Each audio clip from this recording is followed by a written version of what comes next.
So my name is Aksh Gupta, and I'm with Occasion. Sorry? Occasion, just like the English word occasion, yeah. The name of your startup? Startup, yeah. So what does Occasion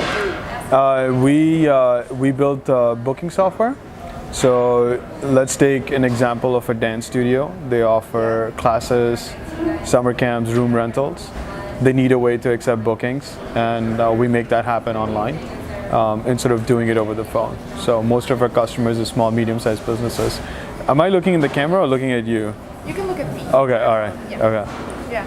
And for how long you've been working in this project? So we started working on the project about 13 months ago. We launched the initial version of the product August of last year, so 10 months ago. Oh, wow. And you said you used to have the shared space here at 1870. Yep. Now you moved to your desk. How do you feel about being able to do this step and growing your company? It feels we're growing up. That's what it is. So we were in the shared space because it was a small team.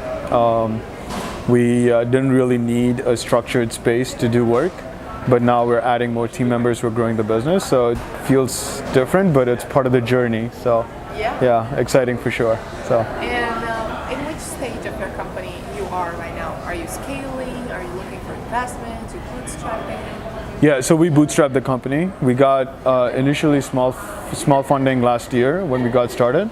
But since then, we've bootstrapped the company to build it to the point where we are today.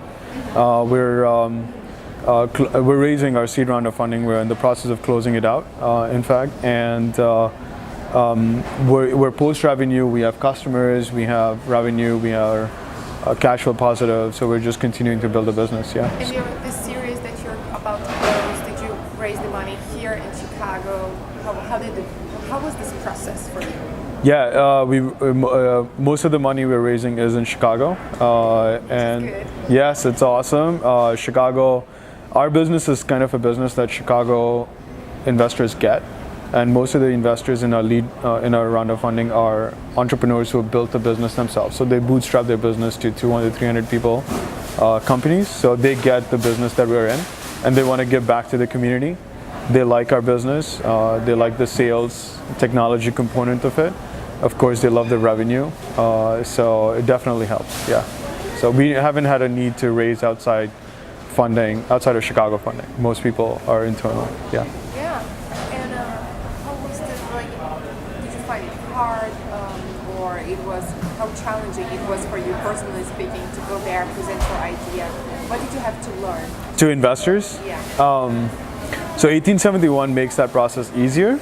Absolutely. So by coming in here, there is a validation that's already done for you, which is you're validated because of 1871's credentials in the area of digital technology.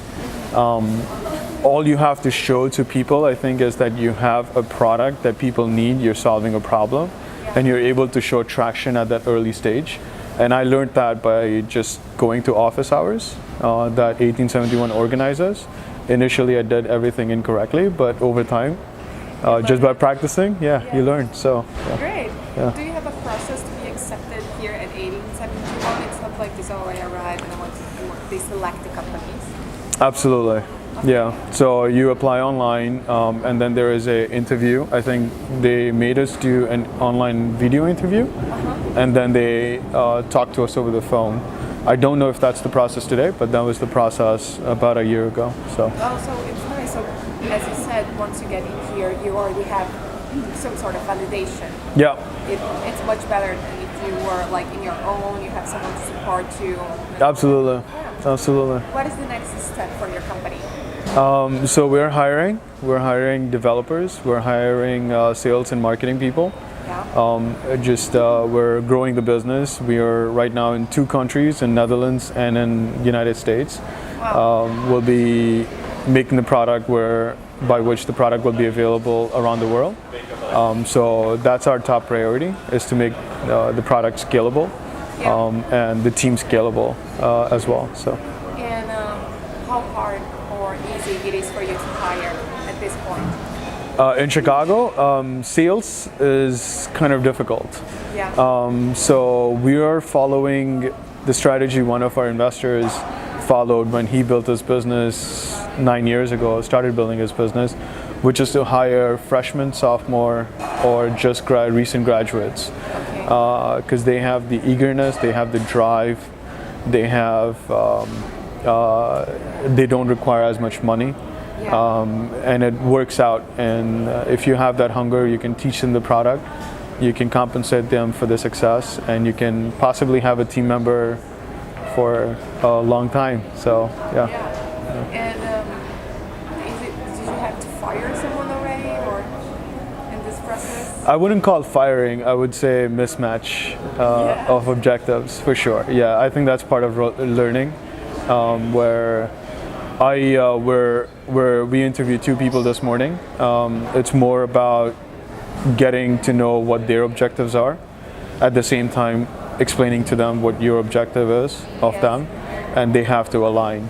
Initially it might seem like they align, but you have to really know if they align for a longer period of time for both the parties. Yeah. And sometimes it seems that until you don't have a mismatch, you don't know exactly what the good match is. Exactly. So like exactly. You have a mismatch, it's like, oh, okay, now I know this is what I don't want. Exactly. This is what it's working, right? Exactly. Yeah, we made some mistakes early on in September, October when we had just come out the door, for sure. Yeah, but now we have a great team. Most of them are U of I students.